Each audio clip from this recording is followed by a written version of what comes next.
Hello student, स्वागत है आपका एक और नए वीडियो में। आज हम विलियम हैजलिट के ऐसे on the feeling of immortality in youth को एनालाइज कर रहे हैं। इस ऐसे में विलियम हैजलिट ने हमें बताया है कि कैसे जो यंग जनरेशन होती है, जो जवान लोग होते हैं, उन्हें अपनी जवानी के जोश में ऐसा लगता है कि वो लोग इमॉर्टल हैं, वो अमर हैं, वो कभी नहीं मरेंगे। लेकिन जैसे जैसे उनकी उम्र आगे बढ़ती है, उन्हें पता चलता है कि हमें एक ना एक दिन मर जाना है, हमें बूढ़ा होना है। उसी के बारे में इस ऐसे में विलियम हैजलिट ने हमें बताया है। तो चलिए हम इस ऐसे की समरी को और ज़्यादा समझते हैं। Hazlitt in the very beginning of the essay talks on how there is a feeling of eternity in youth which makes them compensate for everything। तो ऐसे की शुरुआत में ही हैजलिट ने हमें बताया है कि कैसे जवान लोगों के अंदर या जवानी में हमारे अंदर एटर्निटी की एक भावना होती है, यानी हम एटर्नल हैं, हम हमेशा जीने वाले हैं, ऐसा हमें लगता है।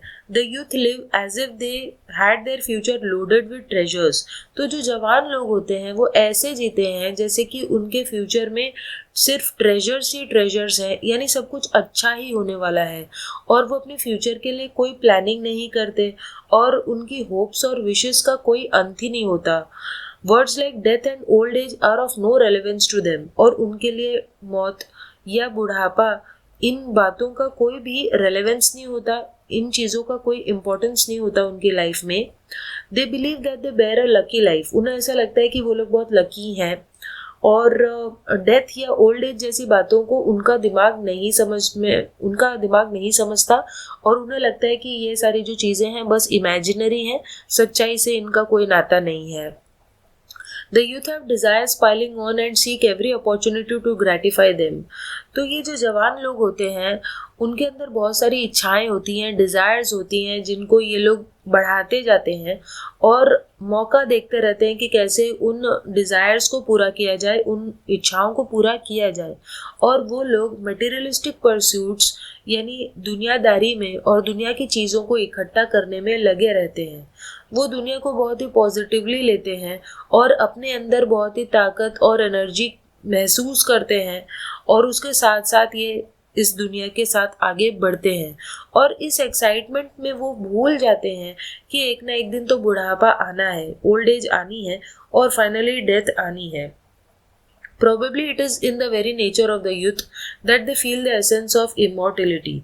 तो शायद जवान लोगों की ये नेचर में ही है कि उन्हें ऐसा लगता है कि वो इमॉर्टल है, वो अमर है। They also fail to understand the value of time. और वो टाइम के महत्व को भी नहीं समझते। Until they see love hope and joy withering around them. जब तक वो अपने आसपास की दुनिया को बिखरते हुए नहीं देखते, लव, होप, आशा, खुशी, इन चीज़ों को बिखरते हुए नहीं देखते, तब तक उन्हें समय के महत्व का भी पता नहीं चलता। Hazlitt now talks about the fears and uncertainties of youth. उसके बाद फिर हैजलिट ने हमें जवान लोगों के अंदर जो डर होते हैं उनके बारे में बताया है। The youth can not do away without having experience the splendour of life. तो जो जवान लोग हैं वो जिंदगी की जो चमक है उसको वो छोड़ना नहीं चाहते। और हैजलिट ने इसीलिए जिंदगी को एक फेयर के साथ, एक मेले के साथ कंपेयर किया है। इस मेले में लोग घूमते रहते हैं तब तक जब तक रात नहीं हो जाती। तो बेसिकली इनडायरेक्टली हैजलिट हमें ये बता रहे हैं कि जब तक इंसान की जिंदगी की रात नहीं होती, इंसान बूढ़ा नहीं होता, तब तक वो घर नहीं जाता, यानी तब तक उसको समझ नहीं आती है।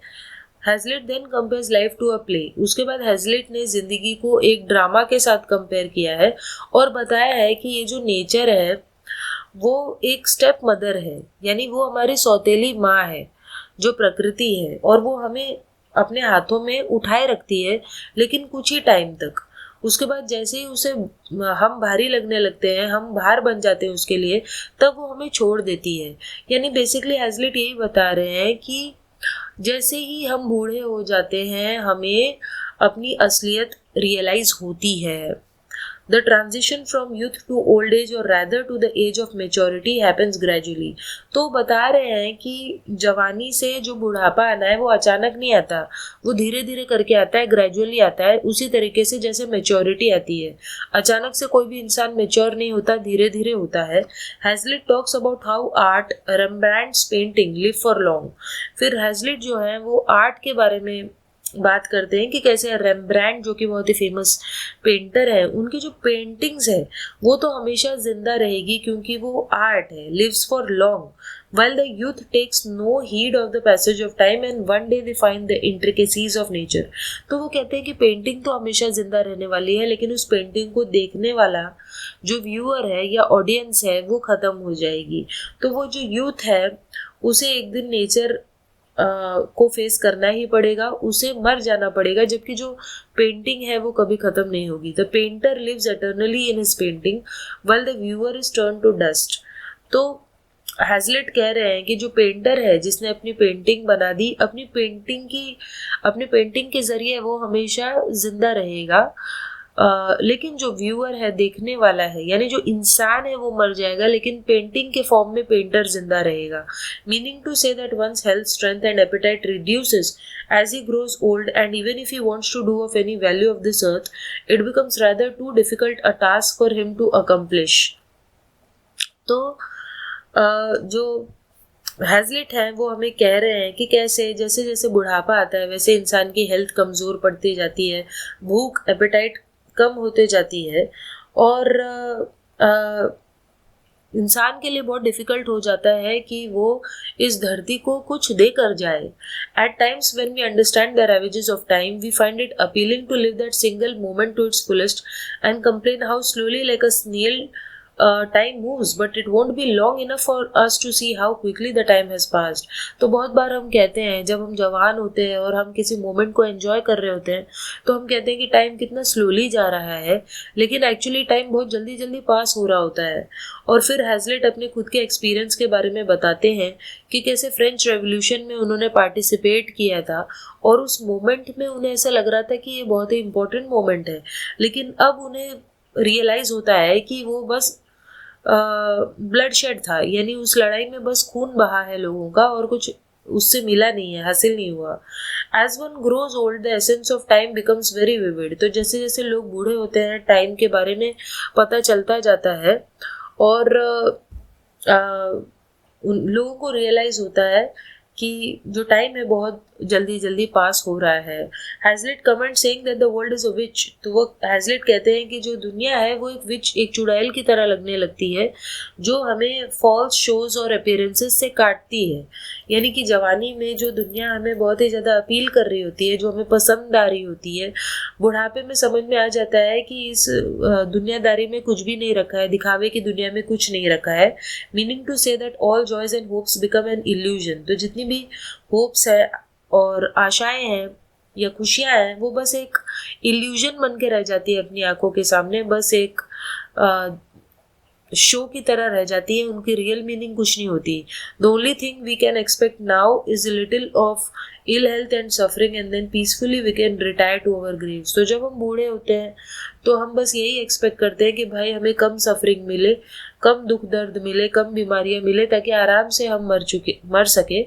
और इसीलिए जो डेथ है, मौत है, वो अब हमें डराती नहीं है, क्योंकि ये जो मौत के बारे में ये जो समझ है वो हमें धीरे धीरे आई है, ग्रेजुअली आई है, अचानक नहीं आई है, और इसी वजह से हम लोग उससे डरते नहीं हैं। Hazlitt states that main should wear out by slow stages. तो वो कहते हैं कि इंसान जो है वो धीरे धीरे मरता है, धीरे धीरे बूढ़ा होता है, ऐसे नहीं कि अचानक मर गया। And only then they will understand the essence of life. तो वो कहते हैं कि धीरे धीरे जिंदगी समझ में आती है। Even the things that we study and watch certain things today में seem a bit juvenile after many years.